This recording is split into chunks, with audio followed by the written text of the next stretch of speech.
Welcome back. Welcome to the part 4 of chapter 3। Part 3 के अंदर हमने पोलिएस्टर्स, पैट एंड एक्राइलिक के बारे में पढ़ा था और उनके हमने वो एक दूसरे से किस तरीके से अलग होते हैं, उनको कैसे बनाया जाता है, उनकी जो मोनोमर यूनिट्स होती हैं वो क्या होती है और साथ ही उनके यूजेस हमने आपको बताए थे। ठीक है, एक्राइलिक का हमने आपको सिंथेटिक नाम भी बताया था। तो ये सब करने के बाद अब हमारे जो है सिंथेटिक फाइबर्स वो कंप्लीट हो गए। सिंथेटिक फाइबर कंप्लीट होने के बाद हमने उनकी प्रॉपर्टी से क्या क्या सीखा या उनके जो है नेचुरल फाइबर से किस तरीके से वो डिफरेंट होते हैं या उनके क्या क्या यूजेस हैं, तो वो अब हम करेंगे। तो इस वीडियो के अंदर हम advantages of synthetic fibre and disadvantages of synthetic fibre करेंगे। ठीक है, तो आइए देखते हैं। Here advantages of synthetic fiber, you can see that first advantage is a high tensile strength. Synthetic fibers are very strong and have high tensile strength as they can hold the large weight without breaking in comparison to the natural fibers like cotton, wool and silk। तो क्या होता है, सबसे पहले ये दे रखा है कि जो सिंथेटिक फाइबर होते हैं उनकी जो टेंसाइल स्ट्रेंथ होती है वो बहुत ज़्यादा होती है। टेंसाइल स्ट्रेंथ वो होती है जिसको हम खींचे और वो टूटे ना। ठीक है, तो अगर हम किसी फाइबर लेते हैं, सिंथेटिक फाइबर लेते हैं और उसी से कोई वेट बांध कर टांगते हैं तो वो बहुत ज़्यादा वेट क्या कर सकता है, सहन कर सकता है बिना टूटे। जबकि जो नेचुरल फाइबर है वो हल्का सा वेट डालते ही टूट जाएंगे। तो यहाँ पर हमने एक एक्टिविटी की है। उस एक्टिविटी में हमने क्या किया है, अलग अलग फाइबर की जिनकी थिकनेस सेम है और लेंथ भी सेम है उनकी टेंसाइल स्ट्रेंथ को कंपेयर किया है। ठीक है, तो हमने क्या लिया, एक 30 सेंटीमीटर की क्या लिया, कॉटन लिया है, वूल लिया है, सिल्क लिया है और नायलॉन लिया है। ठीक है, and iron stand with a clamp and a pan and marble of same weight. ठीक है, सेम वेट का मार्बल लिया है। तो हमने क्या किया, इसमें मेथड क्या है, take a cotton thread about 30 centimeter long and tie it to the one end of the clamp and leave other end suspended freely। तो हम क्या करते हैं, इसमें जो कॉटन है उसके एक एंड को स्टैंड से बांध देंगे और दूसरे वाले को क्या करेंगे, उसको ऐसे ही छोड़ देंगे। ठीक है, इसी तरीके से हम कॉटन का spread A pan so that इसके अंदर हम क्या करते हैं, उसके अंदर हम एक पैन टांग देते हैं। पैन मतलब जिसके अंदर मार्बल रखा जाएगा। ठीक है, फिर हम क्या करते हैं उसमें, फिर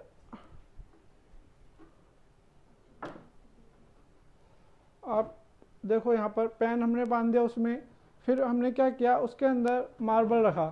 मार्बल के अलग अलग रखे हमने, अलग अलग साइज के। तो आप देखेंगे इस तरीके से हमने जो मार्बल्स हैं वो हम बढ़ाते चले गए और हम उसको जब तक रखते रहते हैं जब तक कि वो टूट ना जाए। ठीक है,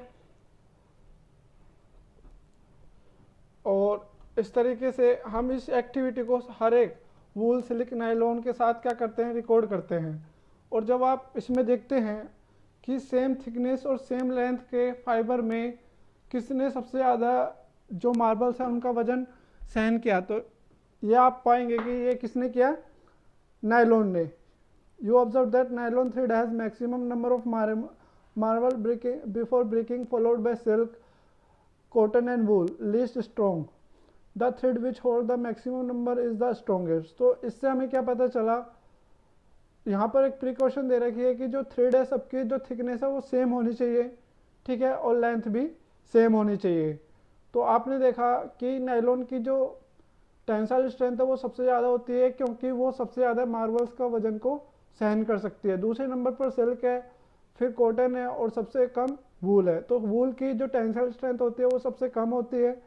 अगर हम नेचुरल फाइबर्स की बात करें तो उसमें हमने लिखवा रखा था आपको, 7th क्लास में आपने किया था कि सिल्क की टेंसाइल स्ट्रेंथ सबसे ज़्यादा होती है और वूल की सबसे कम होती है। ठीक है, तो यहाँ पर साइंस इन लाइफ दे रखा है, synthetic fibres are stronger than natural fibres. जो सिंथेटिक फाइबर होते हैं वो नेचुरल फाइबर से स्ट्रॉन्गर होते हैं, इसलिए आपके जितने भी स्पोर्ट वेयर होते हैं, स्पेस सूट होते हैं, स्विम सूट होते हैं या फायर रेजिस्टेंट सूट होते हैं, वो सभी किसके बनते हैं? सिंथेटिक फाइबर के। नेक्स्ट हम बात करेंगे low water absorption. Synthetic fibre absorb very little amount of water moisture. Due to this, a wet clothes of synthetic dry out rapidly. The synthetic fiber are said to possess deep dye property.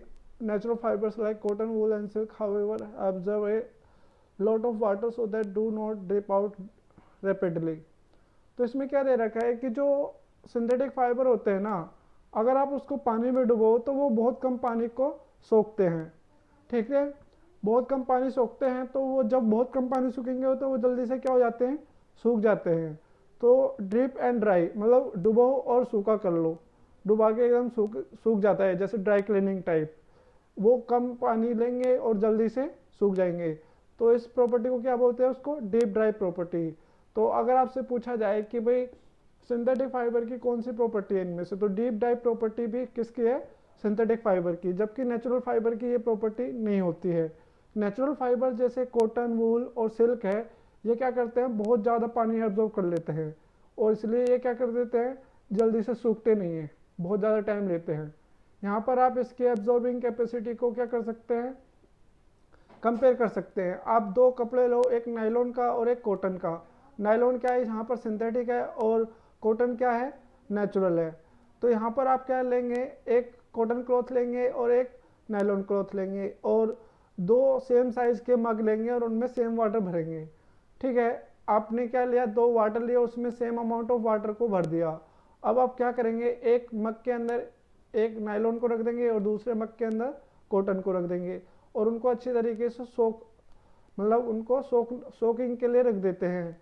लेकिन जब आप उनको थोड़ी देर बाद वापस निकालते हैं, तो आप ऑब्जर्व करेंगे कि जिस मग के अंदर कॉटन था उसका पानी बहुत कम रह जाता है, क्योंकि बहुत ज़्यादा पानी किसने एब्जॉर्ब कर लिया?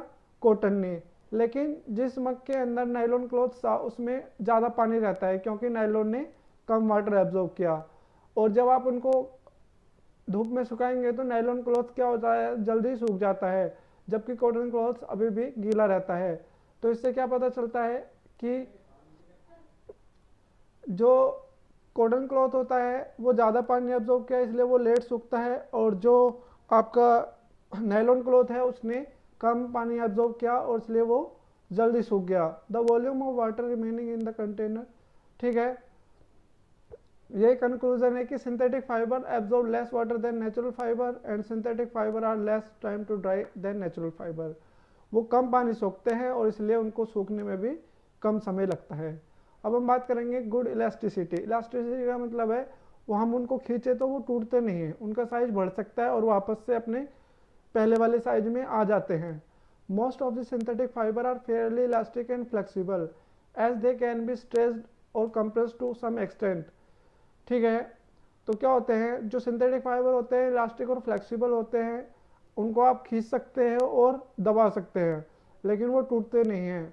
जब आप उनको छोड़ते, जैसे सॉक्स है, सॉक्स को आप कितना खींच लेते हैं, उसको छोड़ दे फिर वो अपने साइज में आ जाती है। ठीक है, लेकिन जो नेचुरल फाइबर्स होते हैं उनकी इलास्टिसिटी नहीं होती है। नेक्स्ट है रिंकल रेजिस्टेंस, मतलब उनके अंदर सिलवटें नहीं पड़ती हैं।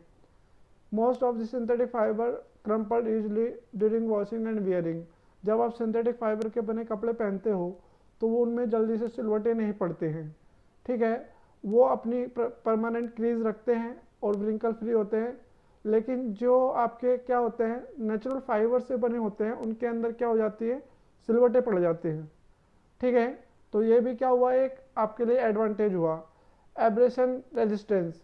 एब्रेशन रेजिस्टेंस का मतलब है खींचने पर टूटते नहीं है। जैसे क्या होता है, एक नायलॉन का कपड़ा लो और कॉटन का, और आप उनको दोनों साइड से पकड़ के बहुत फोर्स लगा के खींचने लग जाओ तो क्या होगा? जो कॉटन क्लॉथ है वो फट जाएगा, लेकिन नायलॉन का क्लॉथ नहीं फटता है। तो इसलिए इनमें एब्रेशन होता है। ठीक है, वियर एंड टीयर प्रॉपर्टी होती है, और ये क्या होते हैं? लॉन्ग लास्टिंग, मतलब लंबे समय तक चलते हैं। और नेचुरल फाइबर क्या होता है? उनमें एब्रेशन कम होता है, और वो एक साल के अंदर ही जो नायलॉन से बने कॉटन से बने कपड़े होते हैं वो फटने लग जाते हैं। Moth resistant. क्या होता है, सिंथेटिक फाइबर जो होते हैं वो केमिकल से भी नहीं होते हैं, इसलिए उनके ऊपर मॉथ और माउट्स का कोई भी अटैक नहीं होता है। जबकि नेचुरल फाइबर पे क्या होता है, मॉथ और माउट्स का अटैक हो जाता है। लाइट वेट, जो most of the synthetic fibre होते हैं उनका वजन बहुत कम होता है, जबकि नेचुरल फाइबर का जो वजन होता है बहुत ज़्यादा होता है, वो हैवी होते हैं। ठीक है। इनर्टनेस, इनर्टनेस का मतलब है कि वो नॉन रिएक्टिव होते हैं, वो किसी भी अदर सब्सटेंस के साथ रिएक्शन नहीं करते। जैसे आपने उनको गीला किया तो उनमें से कलर नहीं निकलेगा, या अदर सब्सटेंस के मिल के उसको गलाएंगे नहीं। ठीक है, इसलिए ये क्या होते हैं, इनर्ट होते हैं, जबकि नेचुरल फाइबर इनर्ट नहीं होते हैं। लेस एक्सपेंसिव, मतलब ज़्यादा महंगे नहीं होते हैं। जो नेचुरल फाइबर्स होते हैं वो ज़्यादा महंगे होते हैं, और जो सिंथेटिक फाइबर्स होते हैं वो सस्ते होते हैं। अब हम बात करेंगे disadvantages of synthetic fibre. Melt and burn easily. तो सबसे बड़ा डिसएडवांटेज यही है कि सिंथेटिक फाइबर जो होते हैं वो केमिकल के बने होते हैं, इसलिए वो जल्दी से आग पकड़ लेते हैं, श्रिंक हो जाते हैं, और क्या बीड बना के वो आपकी बॉडी के स्किन के ऊपर चिपक सकते हैं। इसीलिए ये आपको बोला जाता है कि जब भी आप कहीं पर आग वाली जगह पर जैसे किचन में काम करते हैं तो आपको सिंथेटिक फाइबर के बने कपड़े नहीं पहनने चाहिए। और जब आप होली पे मतलब पटाखे फोड़ते हो जब भी, क्योंकि वो क्या कर लेंगे, फायर कैच कर सकते हैं और आपको दिक्कत हो सकती है। ठीक है, यह आ गया समझ में कि उनके बर्न जल्दी से हो जाते हैं, इजीली बर्न होते हैं और चिपक जाते हैं, मेल्ट हो जाते हैं। नॉन बायोडिग्रेडेबल होते हैं। Synthetic fibre are non biodegradable, और वो क्या करते हैं, सॉइल पोल्यूशन कॉज करते हैं। कैसे कि अगर आपने जैसे कोई भी लिया, जैसे नायलॉन का बना हुआ कोई भी क्लॉथ है, अगर आप उसको एनवायरनमेंट में कहीं पर भी गिरा दो तो वो एनवायरनमेंट में ऐसे ही रहेगा, वो गलता नहीं है। ठीक है, वो कई सालों तक ऐसे ही रहेगा और सॉइल पोल्यूशन कॉज करता रहेगा। Uncomfortable during summers. समर्स में क्या होता है, हमें बहुत पसीना आता है, लेकिन जो सिंथेटिक फाइबर्स होते हैं उनकी कैपेसिटी क्या होती है, उनकी जो वाटर एब्जॉर्बिंग कैपेसिटी होती है वो बहुत कम होती है। तो क्या होता है, तो जब हमारे पसीना आएगा तो वो तो उसको सोख नहीं पाएंगे, तो हमें क्या होती रहेगी, इचिंग होती रहेगी, तो हम कंफर्टेबल फील नहीं करते हैं। ठीक है, क्योंकि हमारा जो पसीना वो एब्जॉर्ब तो होएगा ही नहीं। तो आप इसमें लिख सकते हैं कि जो सिंथेटिक फाइबर होते हैं उनसे बने कपड़े को हम क्या कर सकते हैं, समर में नहीं पहन सकते, क्योंकि समर में वो हमारे पसीने को एब्जॉर्ब नहीं कर सकते। ठीक है, नेक्स्ट आता है स्किन कोजिस स्किन प्रॉब्लम। जो सिंथेटिक फाइबर होते हैं उनसे बने कपड़ों से स्टैटिक चार्ज डेवलप हो जाता है in dry weather. The spark due to static electricity can be seen at nights. आपने चिड़ चिड़ की आवाज़ सुनी होगी रात के अंदर जब हम कपड़े उतारते हैं, तो इन स्पार्क्स की वजह से हमें एक डिसीज हो जाता है जिसको बोलते हैं एक्जेमा।